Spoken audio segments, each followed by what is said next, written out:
Welcome to I dream. ఎట్టకేలకు MLC కవిత arrest అయ్యారు.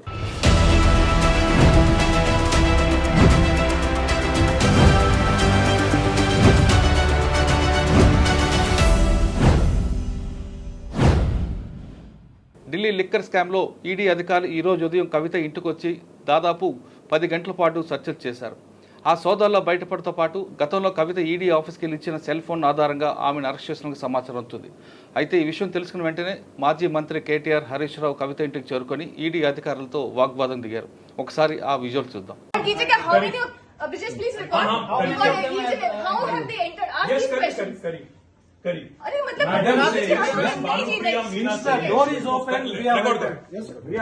Madam Bhanupriya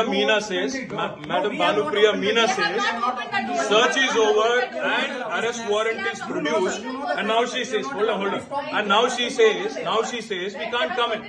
Family cannot come in, and she also says that she has no transit warrant, she cannot produce before a magistrate, but she wants to make a case. Listen, you have given an undertaking in Supreme Court, and now you're violating it. You're in serious trouble. You're in serious trouble. You have the legal remedy always available. I'm telling you, you have come here on a Friday. కవిత ఇంట్లో ఉన్న ED అధికారులతో కవిత కేటీఆర్తో పాటు హరీష్ రావు చాలా తీవ్ర వాగ్వాదం చేశారు. Supreme court ఆదేశాలకు విరుద్ధంగా మీరు అరెస్టులు చేస్తున్నారు కాబట్టి తర్వాత జరిగే లీగల్ పరిమాణాలకి మీరు బాధ్యులు కావాల్సి వస్తుందంటూ కేటీఆర్ వాళ్ళు హెచ్చరించడం, ఈడీ అధికారులు కూడా అదే రీతిలో వాళ్ళకి కూడా సమాధానం చెప్పడం దృశ్యాలు మనం చూసాం. అసలు ఈ కవిత అరెస్ట్ తర్వాత ఏం జరగబోతుంది, కవిత అరెస్ట్ తర్వాత బీఆర్ఎస్ పార్టీ యొక్క ప్రభావం ఏ విధంగా ఉండిపోతుంది, వాళ్ళు ఏమంటున్న విషయాన్ని మనతో పొలిటికల్ బ్యూరో ఇన్ఛార్జ్ కవిత ప్రస్తుతం మనతో ఉన్నారు. ఆమెను అడిగి పూర్తి వివరాలు తెలుసుకుంది. కవిత చెప్పండి, ఉదయం నుంచి చూసిన పరిణామాలు, ఈడీ అధికారులు రావడం, ఢిల్లీ నుంచి రావడం, వచ్చిన వెంటనే కవిత ఇంటికి వెళ్ళడం, అక్కడ ఉన్న వాళ్ళందరూ కూడా వాళ్ళు అడ్డుకున్న తర్వాత సిఆర్పిఎఫ్ వాళ్ళని దించిన తర్వాత లోపలికి వెళ్ళి సోదాలు చేశారు. అంటే గతంలో కూడా ఈడీ సాధారణంగా ఢిల్లీ పిలిపించుకొని ఆమె 2-3 సార్లు ఎంక్వైరీ చేశారు, సెల్ ఫోన్ సీజ్ చేశారు.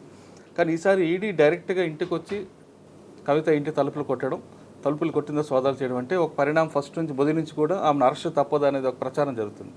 గతంలో కూడా ఇన్కమ్ ట్యాక్స్ అధికారి ఐటీ పిలిచినప్పుడు కూడా సుప్రీంకోర్టుకి వెళ్ళి కవిత వెళ్ళడం, సుప్రీంకోర్టుకు ఆ ఇష్యూ పెండింగ్ ఉండడంతో ఈసారి ఈడీ ముందుకు వచ్చింది. రైట్, ఇప్పుడు ఈరోజు కవితని అరెస్ట్ చేయడం వెనుక జరిగే పరిణామాలు అంటే బీఆర్ఎస్ పార్టీ ఏ విధంగా దాన్ని పరిగణలోకి తీసుకుంటుంది?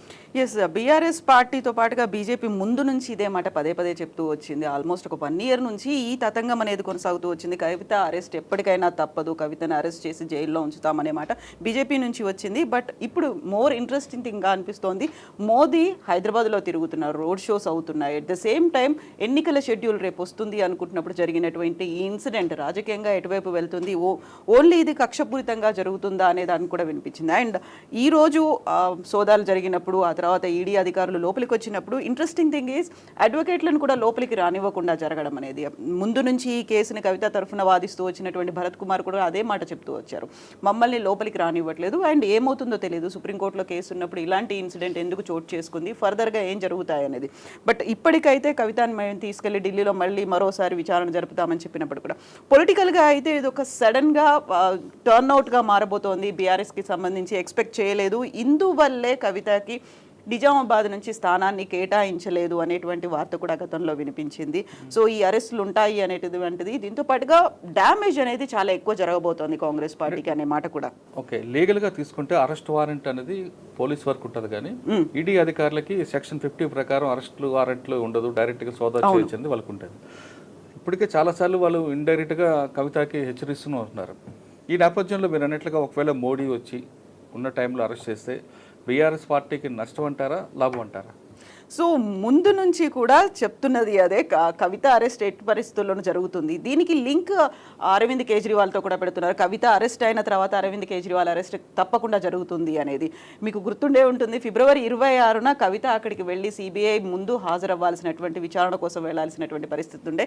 కరెక్ట్గా గత సంవత్సరం ఫిబ్రవరి 26న deputy CM, Delhi deputy CM Manish సిసోడియాని అరెస్ట్ చేశారు. అదే రోజు తనని రమ్మంటే తను వెళ్ళలేదు. ఆ తర్వాత తను ఫర్దర్గా కావాల్సినటువంటి అరేంజ్మెంట్స్, సుప్రీంకోర్టులో కేసు ఉంది కాబట్టి వీటన్నిటి గురించి తను మాట్లాడారు. ఇప్పుడు ఖచ్చితంగా అదొక ప్లస్ పాయింట్ అవబోతోంది అనేది ఉంది. ఇటు బీజేపీ కూడా అదే చెప్తోంది, కాకపోతే బీఆర్ఎస్ అదే చెప్తుంది. అయితే interesting thing is Congress party చెప్తోంది ఇద్దరు కలిసి ఆడుతున్నటువంటి నాటకం. ఈ అరెస్ట్ వల్ల 2 స్థానాలు ఎవరికైనా ఎక్కువగా వచ్చినప్పటికీ కూడా అది వాళ్ళు ఫర్దర్గా ముందుకు ఉపయోగపడుతుంది కదా అని బీఆర్ఎస్ అండ్ బీజేపీ ఇద్దరు కలిసి ఆడుతున్న నాటకంగా కాంగ్రెస్ చెప్తుంది. కాంగ్రెస్ పార్టీ చెప్తున్నట్లుగా ఇది బి టీం అని బీఆర్ఎస్ ముందు నుంచి, అవును రైట్. కానీ బి టీం అయితే ఈ అరెస్టులు అనేది పరం ఉండదు. కానీ ఇప్పుడు అరెస్టులు చేశారు కాబట్టి బీఆర్ఎస్ కి ఇది ప్లస్ అవుతుందా మైనస్ అవుతుందా? బీఆర్ఎస్ కి ఖచ్చితంగా ప్లస్ అయ్యే అవకాశం ఉంది అనేది అనలిస్టులు చెప్తున్నటువంటి మాట. ఒకవేళ ప్లస్ అయితే మీరు అంటే సానుభూతి పవనాలు రావచ్చు, సానుభూతి పవనాలు ఉంటాయి. బీజేపీ కావాలని ఈ సిచ్యువేషన్ క్రియేట్ చేసుకోదు కదా. అవును, బీఆర్ఎస్ ఖచ్చితంగా ఈ సిచ్యువేషన్ ని క్రియేట్ చేసుకోదు. బీజేపీ, బీఆర్ఎస్ కాదు, బీజేపీ కావాలని తన ప్రత్యర్థికి సీటు గెలిపించడానికి ఇటువంటి అవకాశం ఇవ్వదు కదా. కానీ ఇద్దరూ కలిసి ఒకటే కాబట్టి ఫర్దర్గా ముందు నుంచి కూడా కాంగ్రెస్ ప్రభుత్వం ఏర్పడిన తర్వాత తెలంగాణలో బీఆర్ఎస్ గవర్నమెంట్ ఓడిపోయిన తర్వాత పార్లమెంట్ ఎన్నికల నాటికి బీఆర్ఎస్ అండ్ బీజేపీ ఇద్దరూ కలిసే ముందుకెళ్తాయి అనేటువంటి ప్రచారం కూడా తీవ్ర స్థాయిలో జరిగింది. ఎందుకంటే దీన్ని ముందు నుంచి యాంటిసిపేట్ చేస్తున్నారు కాబట్టి, ఇలాంటి సంఘటన అనేది జరగబోతోంది కాబట్టి ఇద్దరూ కలిసే బరిలోకి దిగుతారు అనుకున్నారు. బట్ బీజేపీ మాత్రం చాలా క్లియర్గా చెప్పింది మేమే ఒంటరిగా బరిలోకి దిగుతామని. బట్ బీఆర్ఎస్ అండ్ బీఎస్పీ ఇద్దరూ పోటీలో ఉన్న తర్వాత, కలిసి పొత్తు పెట్టుకున్న తర్వాత జరిగినటువంటి ఈ డెవలప్మెంట్ కాబట్టి ప్లస్ అవుతుంది అనే మాట అయితే వినిపిస్తుంది. బట్ ప్లస్ ఒకవేళ అయితే అంటే మొత్తం రాష్ట్రం మొత్తమే చూపిస్తుందా లేదా కేవలం నిజామాబాద్ వరకే చూపిస్తారు? నిజామాబాద్లో ఇప్పుడు ఎలాగో కవిత కంటెస్ట్ చేయట్లేదు, బాజిరెడ్డి గోవర్ధన్ రెడ్డి మాత్రమే ఉన్నారు. ఒకవేళ కవిత కనుక నిజామాబాద్ నుంచి కంటెస్ట్ చేసినట్టయితే మోర్ డ్యామేజ్ అనేది ఎక్కువగా ఉంటుంది. కేవలం అక్కడ బాజిరెడ్డి గోవర్ధన్ రెడ్డి బీసీ సామాజిక వర్గానికి చెందిన వాళ్ళు, కవిత కంటే కూడా ఎక్కువ ప్లస్ పాయింట్స్ బాజిరెడ్డి గోవర్ధన్ రెడ్డి దగ్గర ఉన్నాయి. మొన్నటి ఎన్నికల్లో బాజిరెడ్డి ఓడిపోయారు, ఇప్పుడు బీసీ సామాజిక వర్గం కాబట్టి దానికి ప్లస్ అవుతుంది అనేది.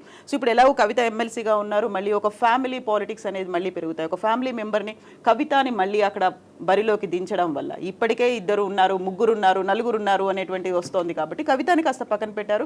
దానికి ఒక రీజన్ ఇవన్నీ కూడా ముందు నుంచి ఎక్స్పెక్ట్ చేశారు. ఎంత సానుభూతి పవనాలు ఉన్నప్పటికీ ఒకవేళ తనే కనుక నిజామాబాద్ బరిలో ఉంటే తనకి అది ప్లస్ అయ్యేది. బట్ ఇప్పుడు తను నిజామాబాద్ బరిలో లేరు, ఇవన్నీ ఎక్స్పెక్ట్ చేశారు కాబట్టి ఈవెన్ అసెంబ్లీ ఎన్నికల్లో కూడా తనని పరిమితం చేసింది కేవలం కోరుట్ల నియోజకవర్గం, ఆ తర్వాత జగిత్యాల నియోజకవర్గానికి మాత్రమే తనకి ప్రచార బాధ్యతలు ఇచ్చారు. మొత్తంగా నిజామాబాద్కి సంబంధించి ప్రచార బాధ్యత లేదు. అండ్ కేసీఆర్ కంటెస్ట్ చేసినటువంటి కామారెడ్డికి కూడా కవితని వెళ్ళనివ్వలేదు. కేవలం ఆ 2 సెగ్మెంట్లలో అప్పుడే తను చెప్పారు చాలా క్లియర్గా, ధర్మపురి అరవింద్ ఎక్కడి నుంచి కంటెస్ట్ చేస్తారో నేను వెంటబడి మరీ నిన్ను ఓడిస్తానని చెప్పారు. సో ఆ పంతం అయితే అక్కడైతే నెరవేర్చుకున్నారు. కోరిట్లలో ధర్మపురి అరవింద్ని ఓడించడం వెనుక పంతం నెగ్గింది అనుకున్నారు. బట్ అదే తను చేసినటువంటి సవాల్ ఫర్దర్గా నువ్వెక్కడ పోటీ చేసినప్పటికీ నీ వెంటపడి మరీ తరిమి నిన్ను ఓడిస్తాను అనే మాట మాత్రం ఈసారి తను నిలబెట్టుకోలేకపోయారు. దానికి ప్రధాన కారణం బీఆర్ఎస్ తనకి టికెట్ ఇవ్వకపోవడం, ఆ తర్వాత ఫర్దర్గా అవుతున్నటువంటి ఈ డెవలప్మెంట్స్. ఉదయం నుంచి చూస్తున్న పరిణామాలు చూస్తుంటే మీరు కాసేపు క్రితమే ప్రకాష్ గారితో కూడా మాట్లాడారు బీఆర్ఎస్ నాయకులు, ఆయన ఒపీనియన్ ఉంది. సో ఆయన ఒపీనియన్ నిజంగా ఈడీ కనుక అరెస్ట్ చేయాలి అనుకుంటే ఎటువంటి ఆధారాలు లేకపోయినా అరెస్ట్ చేస్తుంది. అరెస్ట్ వద్దు అనుకుంటే ఎన్ని ఆధారాలు దొరికినప్పటికీ అరెస్ట్ అనేది జరగదు. ఎందుకంటే ఇప్పటిదాకా వస్తున్నటువంటిది కూడా, వినిపిస్తున్నటువంటి ఆరోపణలు కూడా ఈ దర్యాప్తు సంస్థలన్నీ జేబు సంస్థలుగా బీజేపీ చేతిలో మారిపోయాయి కాబట్టి. బట్ ఎట్టి పరిస్థితుల్లోనూ అరెస్ట్ తప్పదు అనేది మాత్రం ప్రకాష్ గారు చెప్తూ వచ్చారు. ఆ తర్వాత రాజకీయ విశ్లేషకులు కూడా చెప్తున్నటువంటి మాట అదే, అరెస్ట్ ఖచ్చితంగా అవుతుంది అనే మాట. ఓకే, ఫైనల్గా తీసుకుంటే కవితను అరెస్ట్ చేశారని కన్ఫర్మ్ అవుతుంది. ఇప్పుడు ఇక్కడే చూపిస్తారా లేదు మీకున్న సమాచారం ప్రకారం ఢిల్లీ తీసుకెళ్తారా?